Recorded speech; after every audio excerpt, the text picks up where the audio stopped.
IELTS Listening, version 30623. You will hear a number of different recordings, and you will have to answer questions on what you hear. There will be time for you to read the instructions and questions, and you will have a chance to check your work. All the recordings will be played once only. The test is in 4 sections. Write all your answers in the listening question booklet. At the end of the test, you will be given 10 minutes to transfer your answers to an answer sheet. Now turn to Section 1 on page 2 of your question booklet.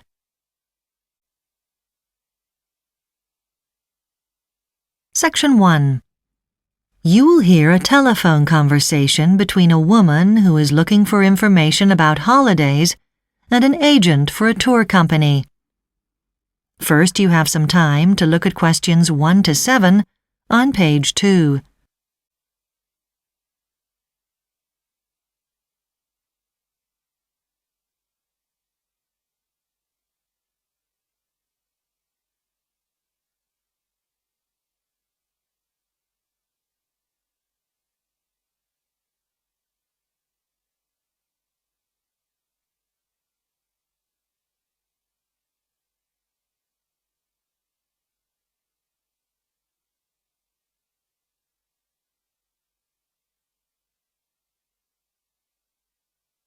You will see that there is an example that has been done for you.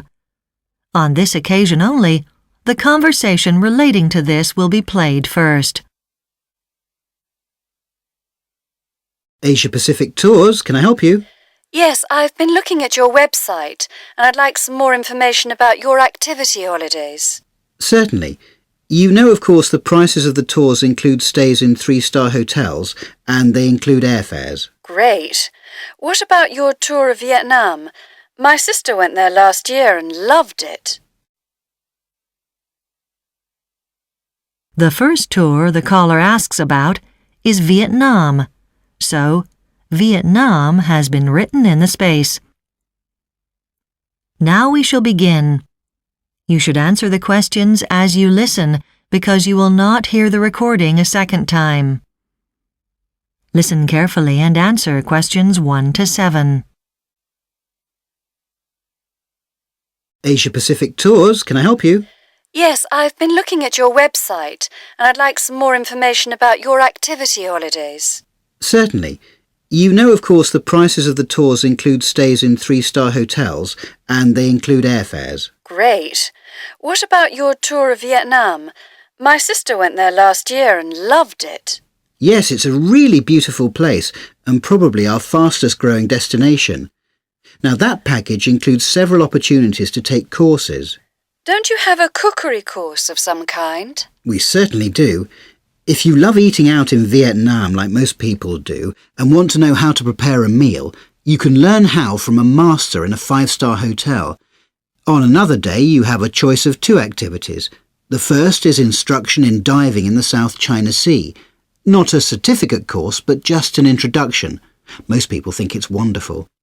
Or, if you want to stay dry but still want some exercise, you can spend the day on a trek through the jungle near the beach.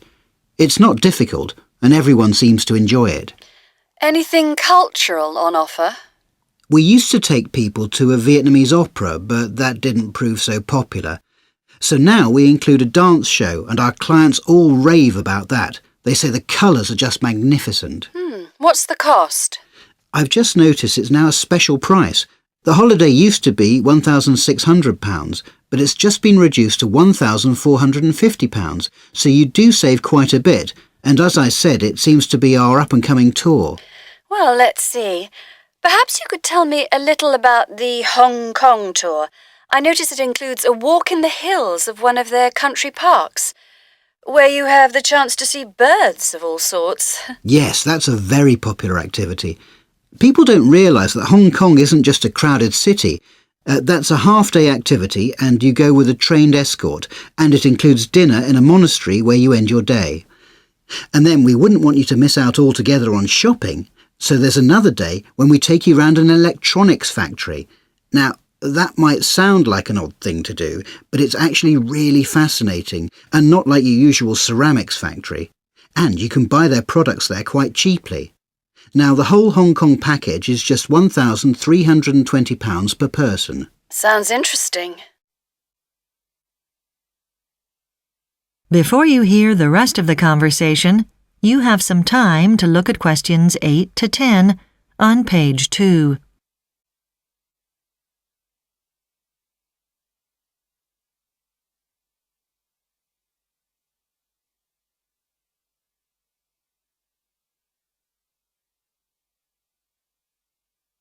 Now listen and answer questions 8 to 10. But let me find out about one more place. I've always wanted to go to Korea, but not on this trip. And I've been to Thailand, which I loved. But what about your Japan package? Good choice. Well, that tour includes a terrific trip to a museum of traditional costume. The exhibits are gorgeous. They've got an absolutely priceless collection. And I think the website says you take your clients to a market, don't you? A crafts market, I think. Well, we do go to a market, but it's one that sells fish, and it's one of the largest in the world. And you have the chance to sample the wares in a little restaurant nearby. We also give you plenty of free time to wander around the city with our guides if you want. And what's the cost of all that? £1,800. Well, you've been ever so helpful. I've noted all the details down, and I'll get back to you when I've made up my mind. If we can give you any more help, do ring back. Thanks, I will. That is the end of section 1. You now have half a minute to check your answers.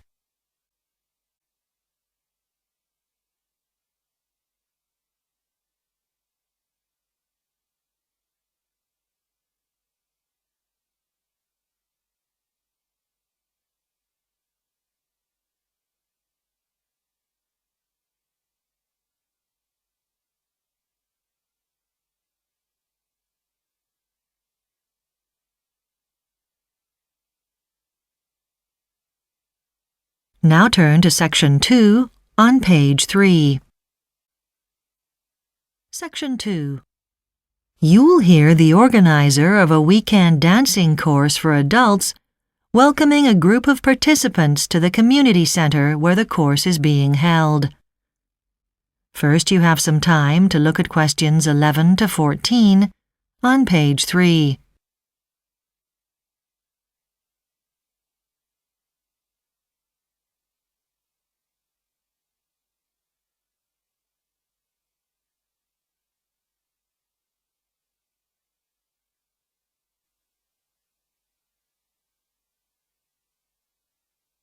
Now listen carefully and answer questions 11 to 14.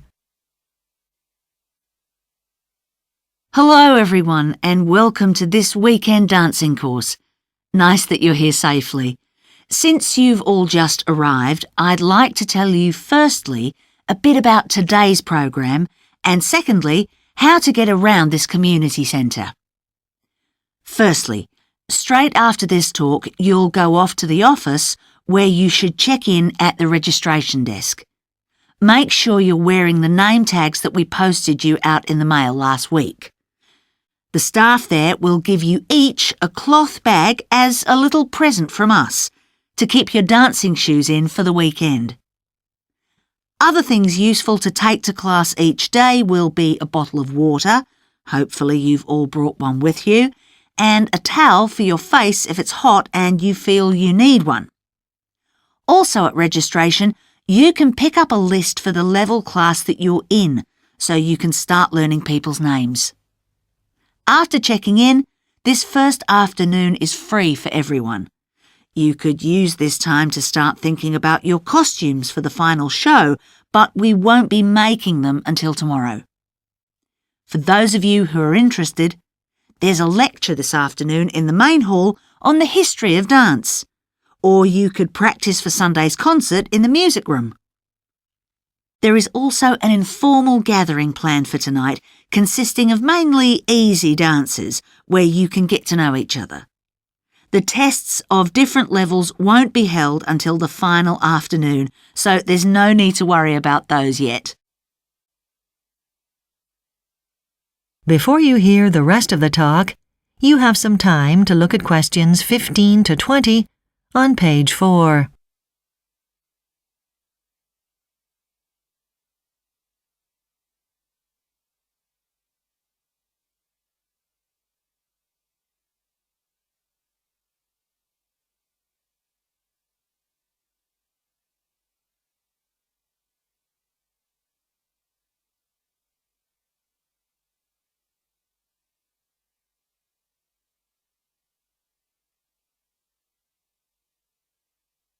Now listen and answer questions 15 to 20.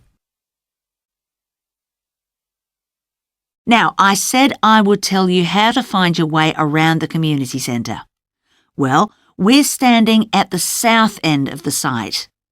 I'll tell you where the bathrooms are first. That's the most important thing. Walk straight ahead from here, past this first big block on your left, and you'll find the bathrooms on your left just after it. Now, equally important, of course, is where you'll sleep. So the bunk rooms are just here on our left. You can see them beside where we're standing now. Now, we also have a games room where you can entertain yourself during your free time. Well, you'll get there if you go straight ahead from where we're standing now, take the first turning right, and carry on to the second building.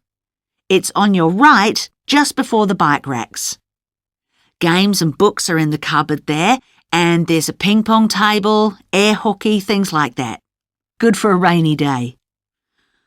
OK, what else? The hall is where we'll be for class photos.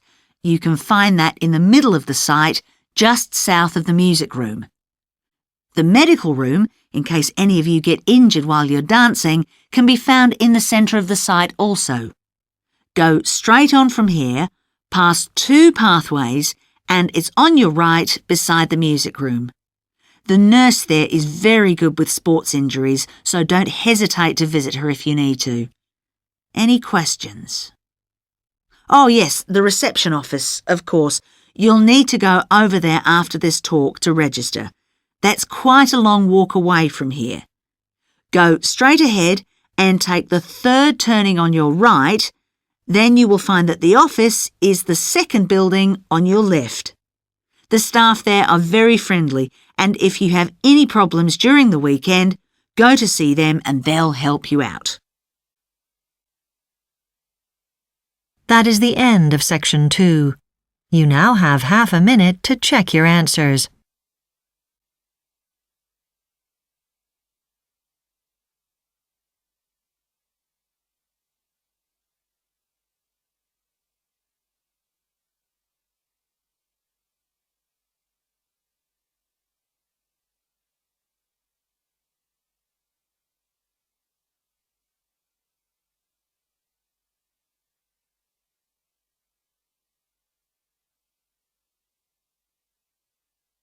Now turn to section 3 on page 5. Section 3. You will hear 2 environmental science students called Dominic and Ella discussing some ways of solving environmental problems. First, you have some time to look at questions 21 to 25 on page 5.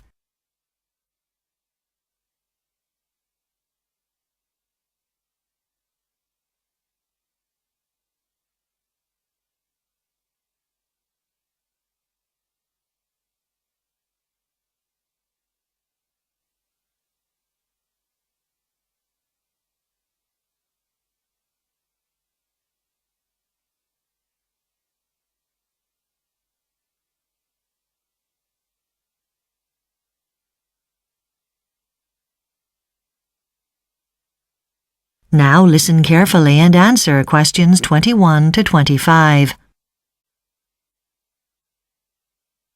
Okay, everyone, get into pairs and look at the innovative environmental solutions we've been reading about this week. Discuss some of the pros and cons of each one. You want to work together, Ella? Sure, Dominic. Which solution do you want to look at first? I think the supermarket garden project's interesting. That's where the supermarket grows fruit and vegetables in the store and sells them. Yes. Understandably, only a few shops have decided to adopt this idea. It's hard to set up. What's the reaction from customers? Well, of course, they love the idea. One thing I didn't expect, though, What was that? the idea is hugely popular with local chefs, and many of them are finding new ways to use the plants in all their different stages of growth. I see. I found the solar car park idea to be really practical. I know what you mean. Putting solar panels on the roofs of car parks to generate electricity might be a cost-effective way to power a whole shopping centre. The difficulty could be finding space to put all the panels. Some smaller shopping centres probably don't have covered car parks. That's right.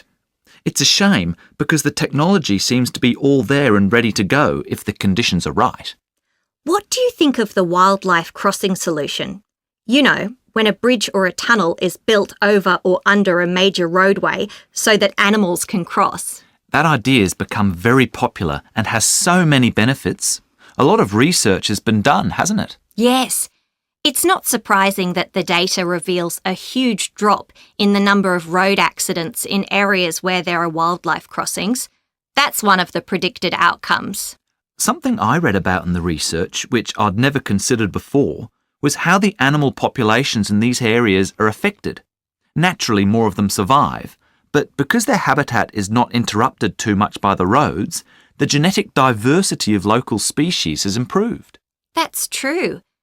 It's worth the huge cost of building them if the result is a win-win for people and animals. I found the 100% renewable energy campaign, like solar and wind energy, to be really impressive. Yes, it's not so much the size of the movement, I mean only a few countries are involved, as the amount of support offered once a community joins. Considering the sheer amount of time and planning it takes for a city to convert completely to renewables, the organisers of the movement would need to do that. Did you read about carrot mobbing as an environmental movement? What's that? It's where huge numbers of people learn through the internet about where to shop at stores that use the profits to support environmental projects. So they stop buying products that aren't eco-friendly, like a boycott? No, actually it's the opposite of that. It allows businesses to fund initiatives to help protect the environment by boosting their profiles. It's a pity that most participants don't get to know each other personally. It's all through online notices. Before you hear the rest of the discussion, you have some time to look at questions 26 to 30 on page 6.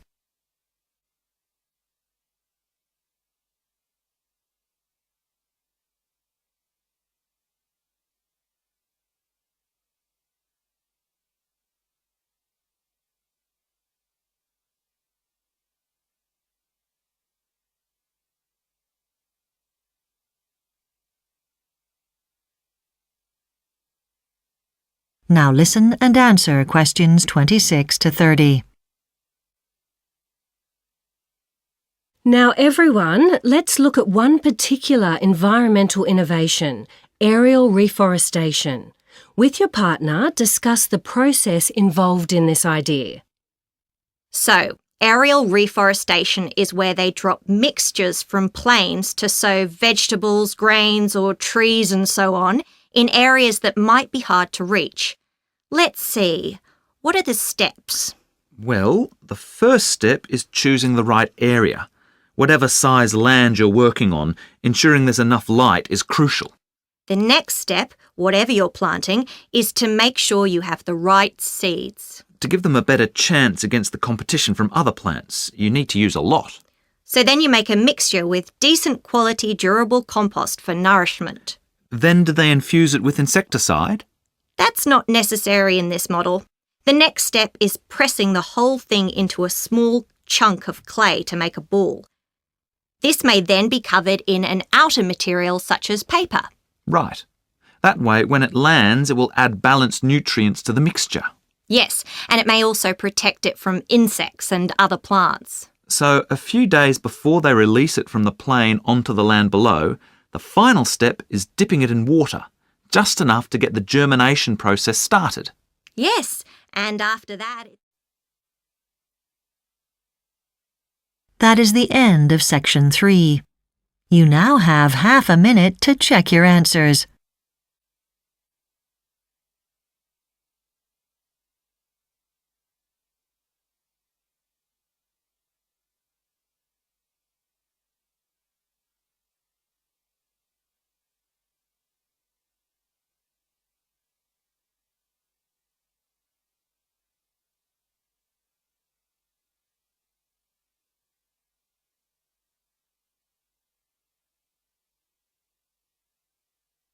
Now turn to Section 4 on page 7. Section 4. You will hear a lecture on a very popular Canadian food product called maple syrup. First, you have some time to look at questions 31 to 40 on page 7.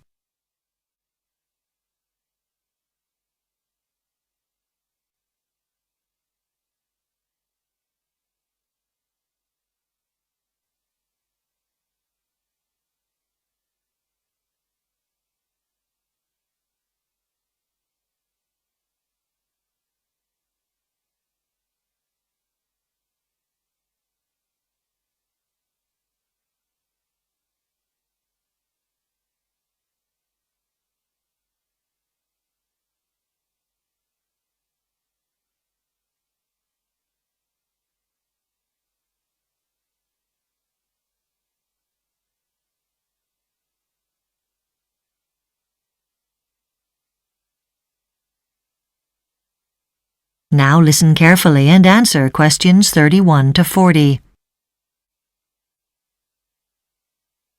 Maple syrup can be described as very sweet. Canadians pour it generously over things like pancakes for breakfast. The syrup is produced from the maple tree, and it actually comes from the tree's sap, which is the watery substance that comes out of the trunk of the tree when this is cut. In order for enough sap to be produced, very special climate conditions are needed. In spring, the temperatures need to drop to well below zero at night, but then they need to rise sharply during the day, so they're hugely different over a 24-hour period. And that's exactly what happens in northeastern Canada every spring. The Indigenous peoples of North America, known as the First Nations, discovered the maple's secret long before the Europeans arrived. Early folk stories say it was first discovered by a chief who threw his tomahawk, which is similar to an axe, into the trunk of a tree. Clear sap started to run from the cut. His wife used this sap to boil meat, and the heat turned it into a sweet syrup, which they found delicious. Whether or not that story is true, we do know that the maple tree was very important to First Nations peoples for hundreds of years. Collecting the sap each spring became a tradition among them. Whole families would migrate to the areas where the maple trees grew and set up camp there. They collected the sap from the trees using buckets. Then they needed to concentrate the sap, removing some of the water from it to create syrup. They had two ways of doing this. One way was to drop hot stones from a fire into the buckets to create steam. If repeated often enough, this would eventually concentrate the syrup. Another method that they used to concentrate the syrup was to leave the sap outside overnight, exposed to freezing temperatures. This would mean that a thick layer of ice would form on top, which could be discarded, leaving the sugary sap below. Again, this process could be repeated over several days, and eventually a sweet brown syrup was produced. The First Nations people had various uses for the sap and syrup. They drank the sap fresh from the tree as a tonic, knowing that it was an important source of energy.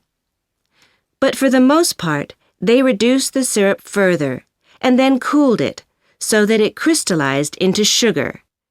This was easy to carry and kept indefinitely. European settlers who arrived in Canada began to learn about the syrup from First Nations peoples and further expanded its uses. For example, they incorporated it into medicine of different kinds. They also discovered that by adding yeast to the sap, they could make a maple drink. And by throwing the hot syrup into the snow, they could make a toffee-like candy. But, like the First Nations, they turned most of their sap into maple sugar.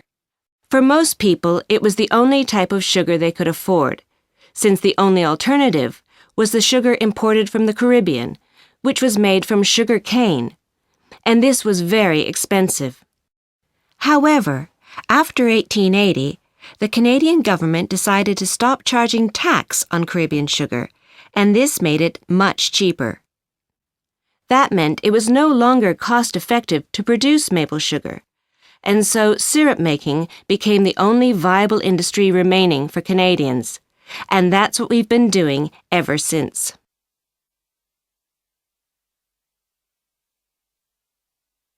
At present, maple syrup is enjoying a boom. In the last 2 decades, production has doubled in Canada. However, serious threats remain.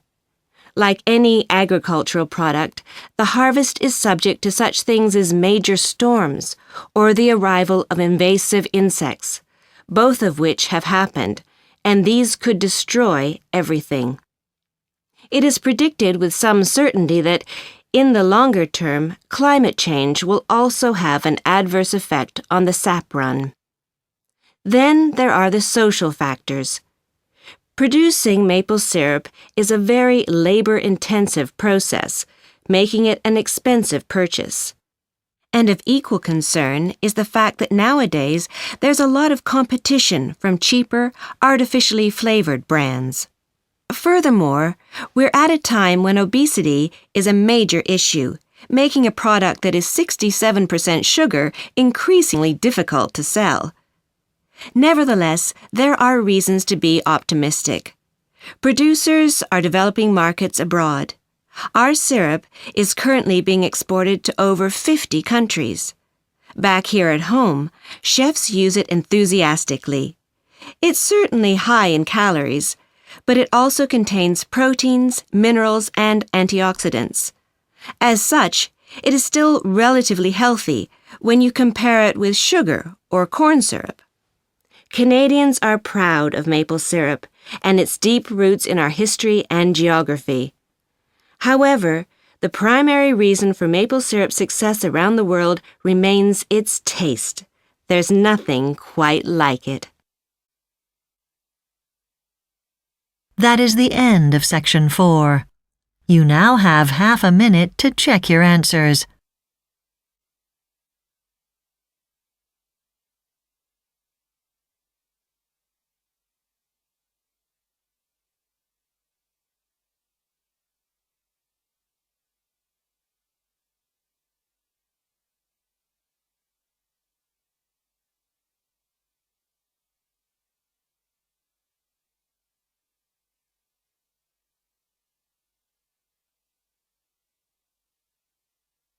That is the end of the listening test. You now have 10 minutes to transfer your answers to the listening answer sheet.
You have 2 minutes left.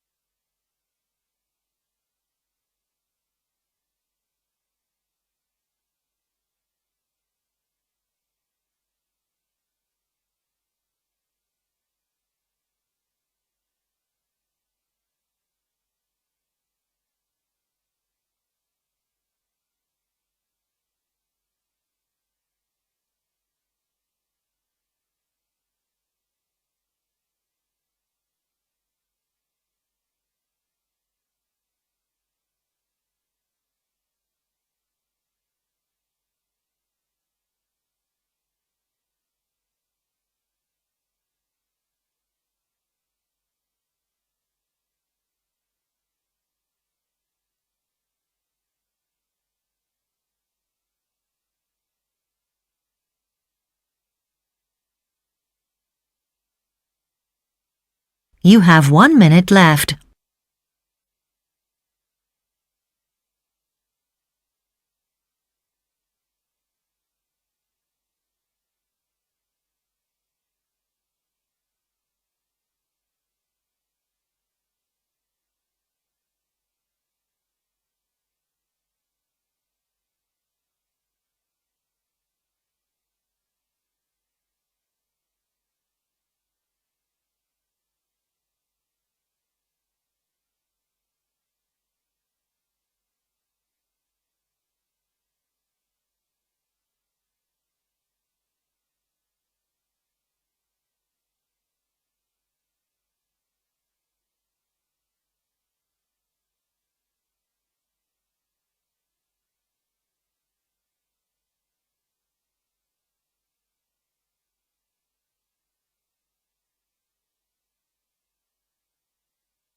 Please stop writing and wait for your question booklet to be collected.